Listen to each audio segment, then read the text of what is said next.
Welcome to Think Bigger Voices, hosted by Jennie Treby and co-produced by Tony DiBenedetto. We're on a mission to break the cycle of poverty for kids in America by inspiring education, advocacy, and action in our communities.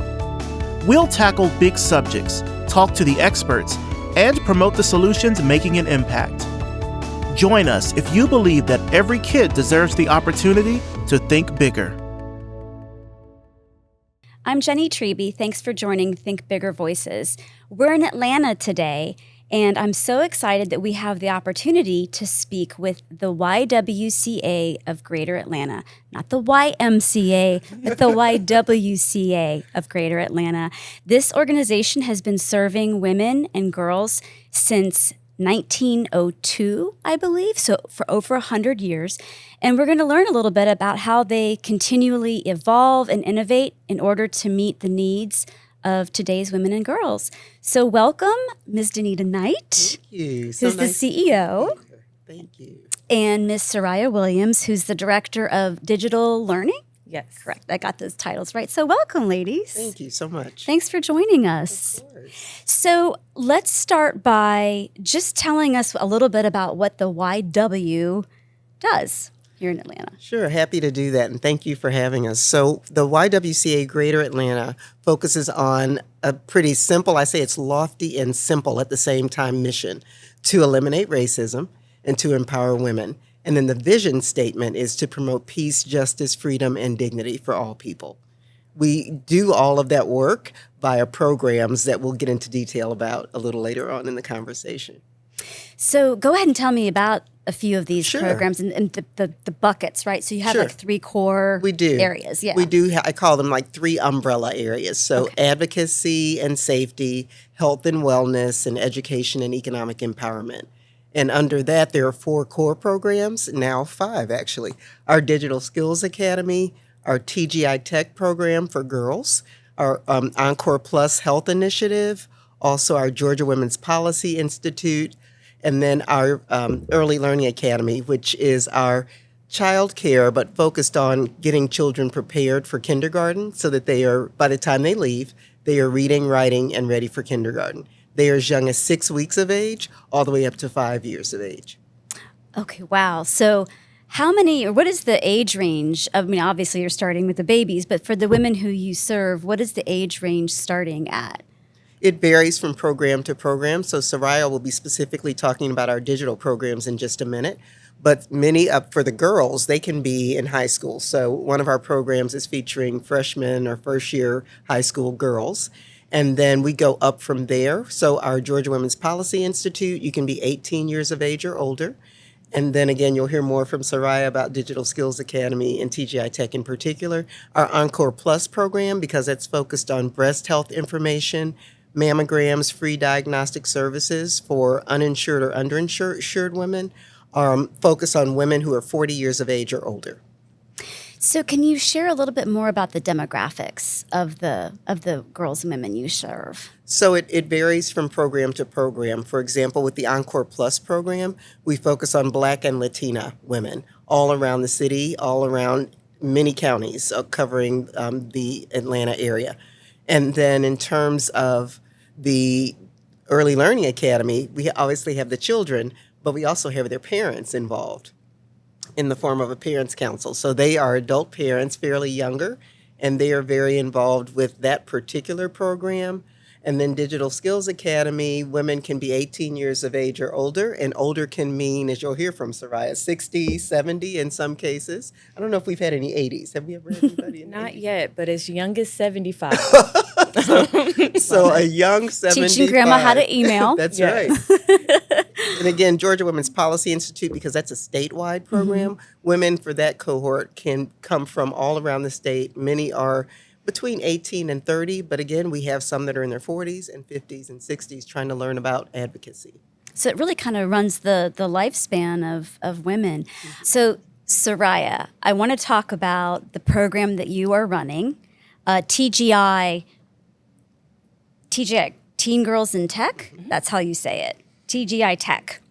And you have an interesting history there because the program dates back to 2006, but you recently are repiloting it. So tell us a little bit about what the program does and what you found in kind of evolving it. Awesome. Thank you. Amazing question. So as you already pointed out, it did start in 2006.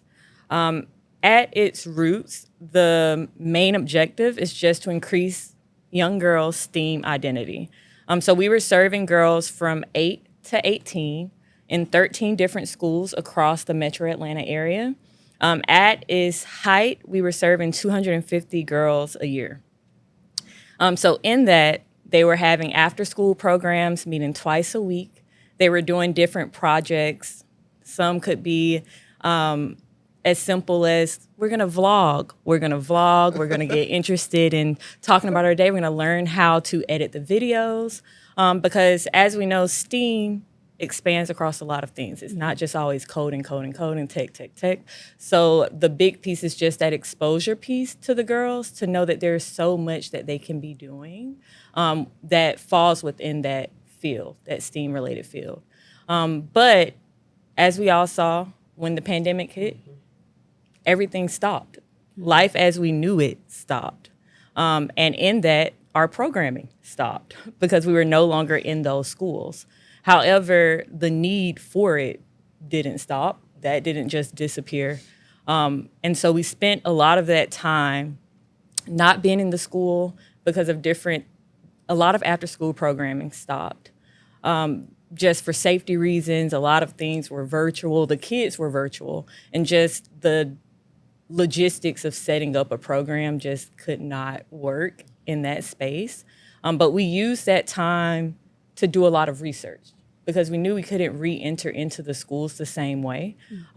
Like I like to say, we couldn't go back in and say, let's just make some slime and life will be great, right? You'll know everything you need to know about life if you do this. Right. So we used that time to say, we already see that this digital divide that has been here forever, you can't look away, you can't ignore it. And the communities and girls that we were serving, because we are in Title I schools, we are in some of the poorest zip codes in Atlanta. Research has shown that we are serving the poorest zip codes to where if you're born in those zip codes, studies have shown you will stay there. And the odds of you getting out is less than 5%. Right. So in that, we did a lot of listening to the teachers, the facilitators that we were once there. They were emailing us and saying, when are you all coming back? The girls need you. They've been without you for 2 years. Some of them are about to graduate. Can we help? Can you do this and that? Because the girls that were in our program, one of the outcomes is 100% of the girls we were serving were graduating from high school. That was a fact. So given that we had now girls who were in 9th grade coming back, they're about to graduate by the time we get back in it. We were like, how are we going to do this? And how are we going to do it efficiently? And how are we going to do it with the most impact? And through research and working with and collaborations with other organizations like Girls Inc. of Greater Atlanta, who we're collaborating with now, we are able to reimagine it and saying, we're going to leave the slime alone. Slime is cool. But we're going to focus on having the girls work together to solve problems and come up with solutions in their neighborhoods, their communities. So we are currently in a high school serving their freshman girls during the school day. So that's that reimagining piece, because we're not having to compete with certain barriers that may keep them from staying after school. That transportation piece, Sure. They may have to take care of their siblings. Sure. Their parents are working. They play different sports. So we're not having to compete with that. So now we're in the school. They come to us as an elective, and we are able to still get that same. You get a little bit more commitment out of the girls because it's like, you have to be here. I know when this bell rings, you will be in your seat. And we're teaching them not just how to code an app, because that's the big piece. And I'm not going to minimize that because it's a very cool piece. So we're teaching them about that coding and building an app. But the big piece is something that they have missed out on, being that they were spending so much time in that virtual space. And just studies have shown no one is socially interacting at all anymore. There's no collaboration. there's no working together. So a big piece is that we are breaking them into groups. I'm a big Harry Potter fan, so we're doing it like a sorting hat. So we are sorting them into their groups, and then they will work within those groups to, one, decide on a problem that is happening in their community. Some of the girls are saying, we have a lot of homework. Let's find a way to build an AI app or a language model that can make this make sense, okay? I need more help. Or someone is saying, they don't recycle in my neighborhood. Like, I want to be able to recycle, so how can I make a day or put out bins, and then they can check in when they actually have something. So the girls are coming up with these solutions to problems that matter to them, which already gives us buy-in to them seeing, hey, I can actually solve this problem. And that piece is actually a larger piece of just increasing that confidence that the girls have. Collaboration, teamwork. Yeah, so you're getting all of that. Soft skills. All of those soft skills that it's far deeper than just, we're going to teach you a little bit about tech. We're going to show you that you are a scientist, you are a scholar, and you can solve all of the problems that you need to solve with working together. And when you're given the level of opportunity and exposure to these things. So that's a big piece for us. And I can go on all day about it. Yeah, no, this is, it's wonderful. I know when we were talking before, you talked about lunch. And I was hoping you could expand on that. Yes. So definitely Lunch. A big shout out to Girls Inc. Greater Atlanta, because this is something that they initiated. So we actually have once a month, every third Thursday, we have our sister circles. So in that sister circle, there's no real programming happening. There's nothing. It's just a space where the girls can come in, they can talk to us, they can vent, or if you want to color, you can color. It's just this safe space where they're allowed to just be free, in a sense, and to know that they have support in adults around them to just listen and to give advice. And that has been so pivotal for us, because it's allowed us to get a little insight to the different barriers that may exist outside of the classroom that truly does impact their trajectory. Because how can I expect you to come into class and focus on building this app when there may be a million different issues going on at home? Maybe the internet just got cut off, or maybe you're wondering, how am I going to make it to school tomorrow because the car just broke down? Like, those little things are things that we can catch in those sister circles, because they're opening up to us, they're letting us know. And then we, again, you'll hear collaboration all the time, are able to collaborate with other organizations to help them address those barriers to the best of our ability. But also, it just allows the girls to know someone is caring. Even if you may feel like there is no one caring about what you have going on, or you feel like no one is seeing you, a lot of that time they realize you do matter. Because if you're not in class, I'm going to come looking for you in the hallway, like, where is Amira at? Where is she? And that little piece of feeling important gives us that buy-in to where they are fully invested into their futures, to their work, into what they become. So that's why we really love those sister circles. That's really important, isn't it? Just having that kind of that full 360 view of everything and considering everything that they have going on in their lives. In terms of the pilot program, what do you foresee in the future for it? Like, what are your goals? That's an amazing question. I would say the biggest goal for us is just going back to our roots, definitely just that STEAM identity in general. We're not telling the girls that this is the only way to success, or this is what you should envision your success to be. We're not doing that. It is more so acting as a launching pad to get them excited about envisioning a future that can fall under that umbrella of STEAM. Whatever that looks like. For some, it will be entrepreneurship. For some, it will be, I'm going to go to be the first of my family to attend a D1 like college or university on a scholarship, and not just a sports scholarship, an academic scholarship. Like, we're getting them thinking bigger. We're getting them empowered enough to see that they hold their future in their hands and they get to decide what that looks like, because we are making sure that we are giving them that hand and support to where we got you, for lack of better words. Like, wherever you see yourself going, we're going to do everything in our power to make sure that you have access to the resources that you need. So that exposure and that opportunity piece is something that a lot of the kids and communities that we're serving, they don't have, because we're working in hard to reach areas, which mean they are going to be hard to reach, which means there's a lot of hand holding that will happen. Can you expand on what you mean by hard to reach? Yes. So there are a lot of different barriers that would keep someone from getting something, in simplest terms. So the way I always simplify it is, I get a lot of people who tell me, wow, this program is amazing. Why isn't everyone in it? Everyone should be in it.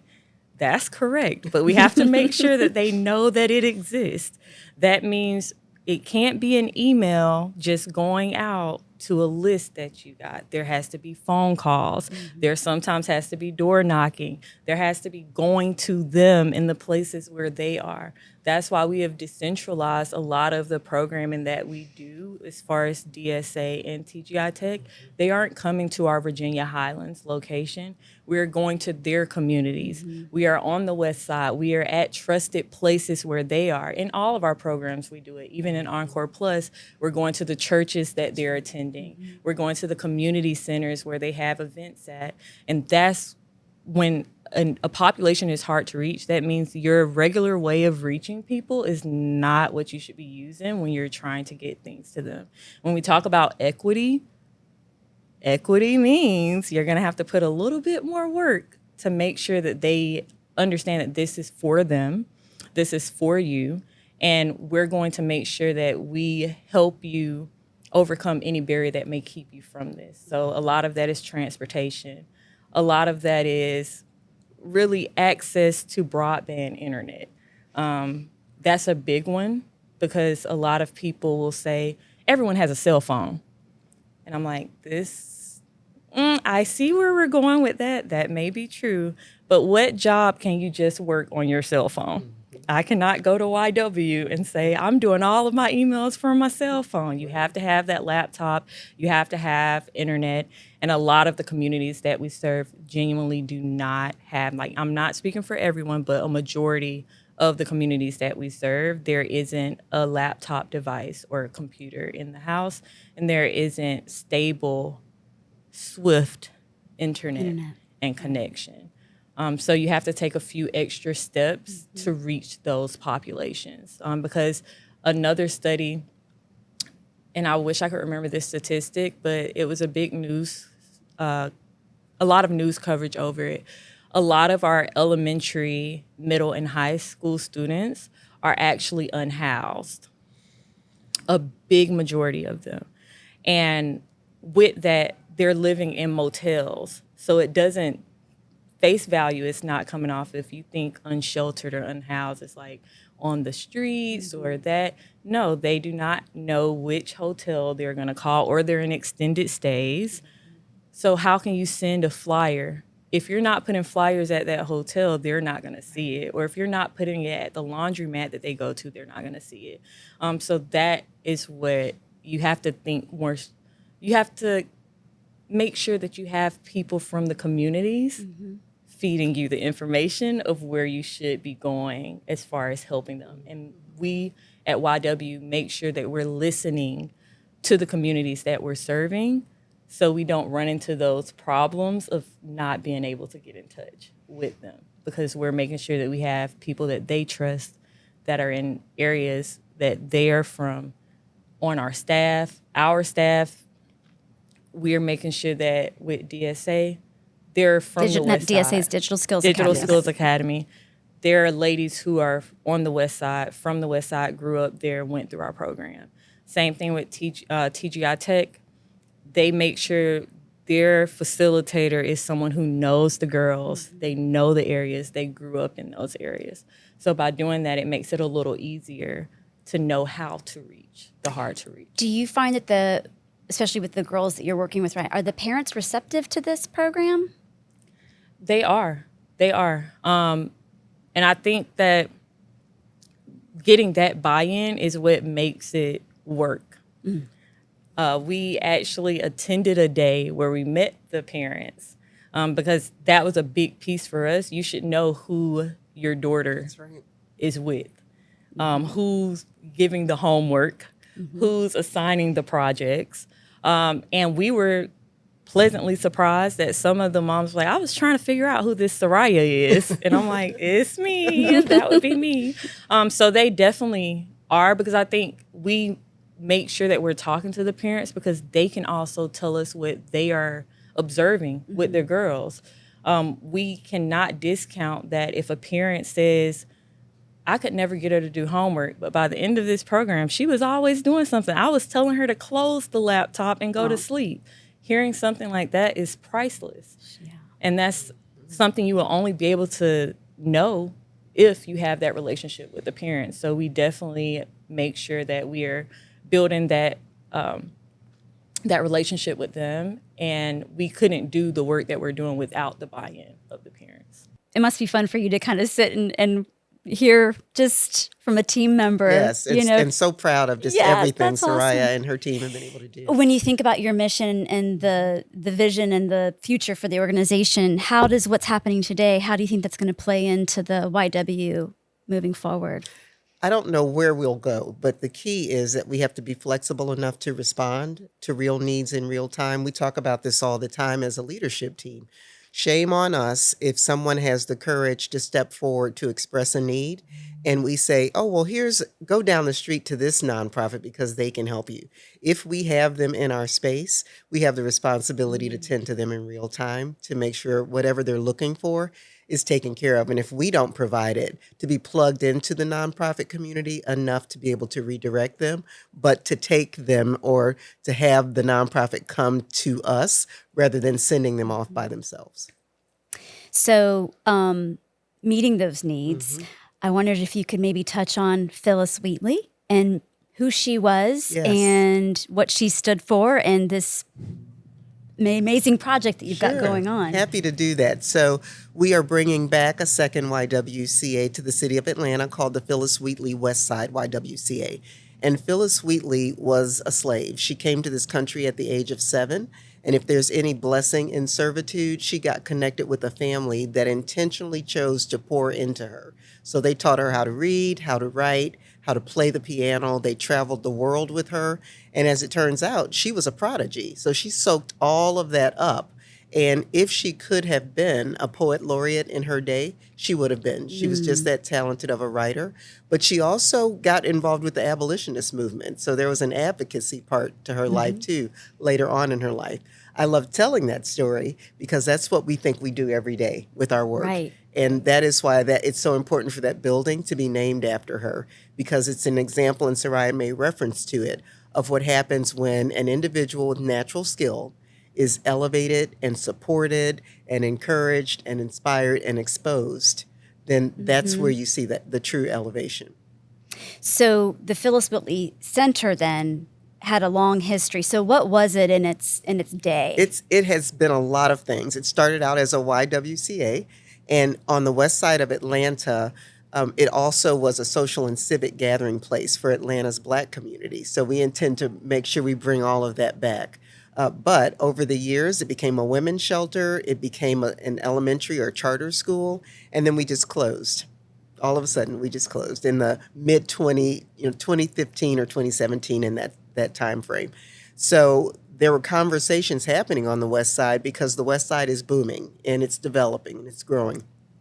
People kept saying, we need a space for women. We don't have a space exclusively dedicated to women. And somebody had the foresight to remember our building right there on the West Side that was closed and a little sad looking and said, we need to start talking to the YW team about the possibility of bringing this back. So conversations happened on a number of levels. We talked to funding community. We talked to city leaders. We talked to entities that were already up and running on the West Side. And most importantly, we talked to the women on the West Side and said, what do you need? And they told us, and that building has been designed in response to what they said they needed. So it includes things like empowerment classrooms where they can have yoga, cooking classes, whatever they need to do to be together as a group. It also includes a tutoring center for their children. It includes a formal space for Sooraya's digital programs, which will be amazing. Although we are thrilled with our partners on the West Side, it'll be wonderful to have that programming in our own building. It includes a larger just sort of gathering, almost like a gym on the first floor, where you can have cotillions and graduations and celebrations. So that gets to the community piece of this. So we are thrilled to be able to, first of all, tend to the women on the West Side, but then bring the community back to that building where they historically were. Ladies, as we kind of look to wrap this conversation up, I wanted to ask you just a couple of questions. One of them is, if you could dispel a couple of misconceptions that people have, perhaps for the women that you serve, what would that be? That they are not smart, that they are not motivated to do more with their lives, that whatever stereotype you think that is may not be, because we serve all kind of women from all kinds of backgrounds, all kinds of demographics. These are women who need a hand up, and they need support, and they need encouragement, and they need to be exposed to certain things to know what they can do with their lives. So that's where I think I would land. What about from the younger, like teen and girls' perspective? Not to echo Danita, but I think for me that's definitely important. The other piece, because I know it should just be about the girls, but it kind of goes together, so I'll make it make sense, I promise. That the motivation is just not there. That they're happy with what they have going on. They like the handouts. It's all about the handouts.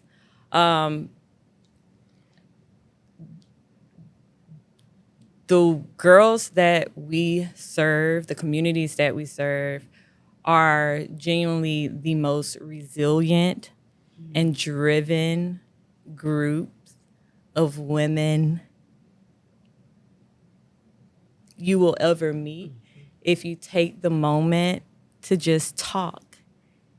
And talk, don't even talk, listen to what they have to say, opposed to just thinking, oh, it's kids, I don't really have to understand. I'm just going to tell them what it should be, and that's it.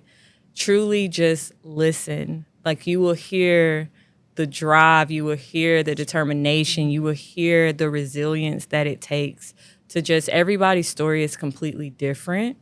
None of these stories are the same, but they each have a story. Everyone has a story. And I think that a lot of times with working with kids, we forget that they're people. They're not just kids. They are people. They live the same life that we're living. They live in this world. And sometimes they just don't have people to listen to them. And I think in listening, you'll see these are very motivated. It's just about the exposure and the opportunity. You give them the opportunity, the support, the exposure. They will surprise you. They don't surprise me because I know they have it in them, but they may surprise you. So you just have to listen. And I think that's something that I would just want people to just stop saying that. They're very driven. They're very deserving of everything and more. They just need the opportunity. Well, and it just sounds like the YW has had such longevity and success because you listen. You listen. I think that's so important. It is. Yeah. And for people to ensure that they are being heard and seen, too. Absolutely. Sooraya and Danita, thank you so much for joining us today. We really appreciate you and the work that you're doing. Good luck with this program. It's already a success. And the Phillis Wheatley, can't wait to see it. We'll get you an invitation to the gala. Absolutely. I would love that. Thank you so much for joining us. Check out the YWCA Greater Atlanta and all the wonderful work they're doing. You can find out more information at ywcaatlanta.org. Thanks for spending your time with Think Bigger Voices. Visit thinkbigforkids.org/podcast to see more episodes, follow our journey, and stay connected.